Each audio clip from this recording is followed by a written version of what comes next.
O novo presidente do Supremo Tribunal Federal, ministro Luiz Roberto Barroso, concedeu hoje a primeira entrevista coletiva à imprensa. Ele pregou o diálogo entre as instituições, explicou como vai ser a gestão dele à frente do STF nos próximos 2 anos e também falou sobre temas que o STF terá de enfrentar. Nós vamos falar agora ao vivo com a repórter Marta Ferreira, que acompanhou toda a entrevista. Boa noite, Marta.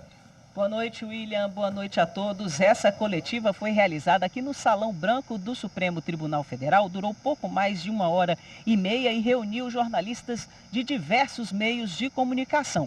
A primeira informação que a gente tem para trazer sobre essa coletiva é que haverá sessão extraordinária no plenário na próxima terça-feira, porque por conta do feriado da outra semana, o ministro decidiu antecipar essa sessão e vai tratar de sistema prisional. Outro destaque dessa coletiva foi a questão sobre o diálogo com os outros poderes. Vamos ver? Eu pretendo dialogar com o Congresso de uma forma respeitosa e institucional, como deve ser. Não vejo crise.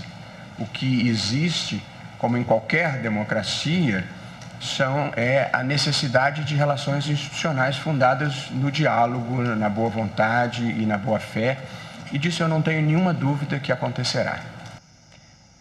O ministro também falou sobre a questão do combate à desinformação, que é uma das suas prioridades. Confira aí. Nós precisamos de educação midiática nessa matéria. Nós precisamos informar as pessoas que elas não devem repassar informação cuja procedência desconhecem ou cuja autenticidade não puderam confirmar. Porque boa parte da desinformação, quem repassa são pessoas inocentes que recebem aquilo e passam adiante sem nenhum tipo de avaliação crítica. Outro questionamento que o presidente e o ministro Luiz Roberto Barroso respondeu foi sobre o julgamento do porte de maconha para o consumo pessoal. Vamos ver? O Supremo, basicamente, o que o Supremo está fazendo é definir qual quantidade vai ser considerada porte e qual quantidade a partir da qual nós vamos considerar tráfico. É isso que o Supremo está fazendo. E isso é da competência do Supremo, porque quem prende é o juiz. Numa democracia, só quem tem competência para prender é o juiz. A polícia pode prender em flagrante, mas imediatamente tem que submeter aquela prisão a um juiz. Se nós não estabelecermos, como foi o meu voto original lá atrás, e que agora parece que vai granjear maioria, o que nós estamos fazendo é estabelecendo qual a quantidade que se vai considerar porte e qual a quantidade que se vai considerar tráfico, para que não seja o policial de plantão que tome essa decisão, porque na prática, como estava no meu voto, como estava no voto do ministro Alexandre, o que acontece é que nos bairros ricos uma quantidade X é considerada porte e nos bairros pobres a mesma quantidade X é considerada tráfico. Portanto, é para acabar com essa discriminação contra as pessoas pobres, contra as pessoas de periferia, que nós queremos estabelecer um critério judicial e não um critério que cada policial individualmente vá determinar. Outro tema também que Barroso foi questionado e respondeu foi sobre o tema aborto, que ele disse que envolve questões religiosas respeitáveis e que o tema precisa ser melhor amadurecido. Vamos ver? A interrupção da gestação é uma questão controvertida em todo o mundo. Em alguns países, esse tema foi resolvido pelos tribunais constitucionais. Em outros países, foi tratado por legislação. E acho perfeitamente normal que uma questão importante e divisiva da sociedade como essa seja debatida no Congresso também. De modo que não acho que isso seja um problema e não acho que essa seja uma questão que possa ser levada adiante sem um debate público relevante. E o tema plenário virtual também foi outro motivo de questionamento por um dos jornalistas.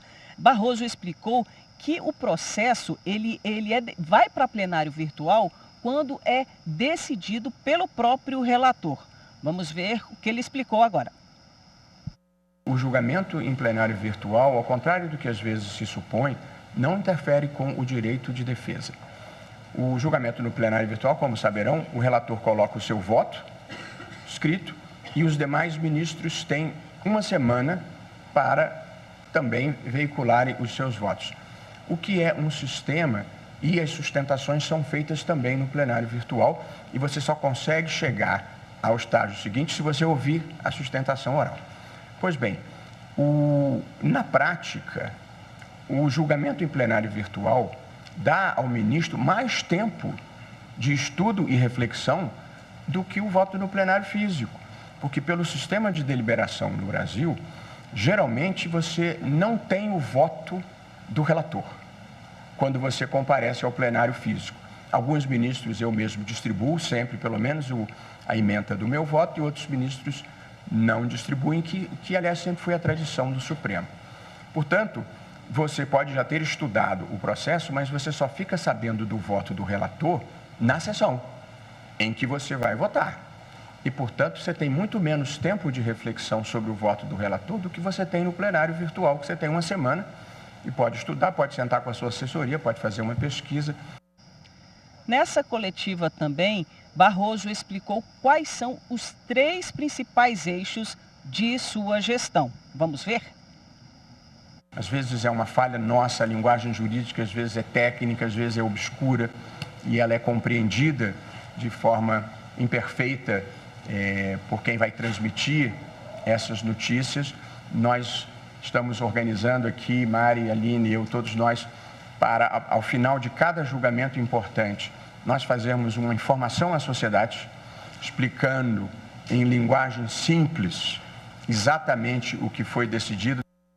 Outro ponto que mereceu destaque durante essa coletiva é que o novo presidente do Supremo Tribunal Federal, ministro Luiz Roberto Barroso, ele pretende devolver às turmas as análises das ações penais. Vamos ouvir? Há uma possível alteração a ser debatida, que é a volta das ações penais para as turmas. Porque as ações penais, elas tomam muito tempo do plenário.